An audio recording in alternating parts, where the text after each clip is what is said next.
বিসমিল্লাহির রহমানির রহিম। আজকে আমরা সূরা বাকারার ৪৫ থেকে ৪৮ নম্বর আয়াতের যে অর্থ রয়েছে সেটা বোঝার চেষ্টা করব।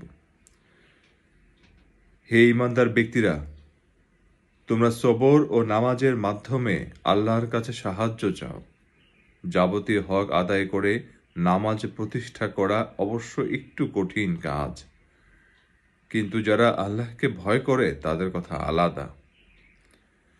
যারা জানে একদিন তাদের সবাইকে তাদের মালিকের সামনাসামনি হতে হবে এবং তাদের সবাইকে তার কাছে ফিরে যেতে হবে, তার জন্য এটা কঠিন কিছু নয়। হে বনী ইসরায়েল জাতি, তোমরা আমার সেই নিয়ামতের কথা স্মরণ করো যা আমি তোমাদের দান করেছি। সেই নিয়ামতের মধ্যে একটি ছিল, আমি তোমাদের সৃষ্টিকুলের উপর প্রাধান্য দিয়েছিলাম। হে ঈমানদার ব্যক্তিরা, তোমরা সে দিনটিকে ভয় করো যেদিন একজন আরেকজনের কোনোই কাজে আসবে না। একজনের কাছ থেকে আরেকজনের পক্ষে সেদিন কোনো সুপারিশ গ্রহণ করা হবে না। কাউকে ছেড়ে দেওয়ার জন্য কারো কাছ থেকে কোনো মুক্তিপণ নেওয়া হবে না, না তাদের সেদিন কোনো রকম সাহায্য করা হবে।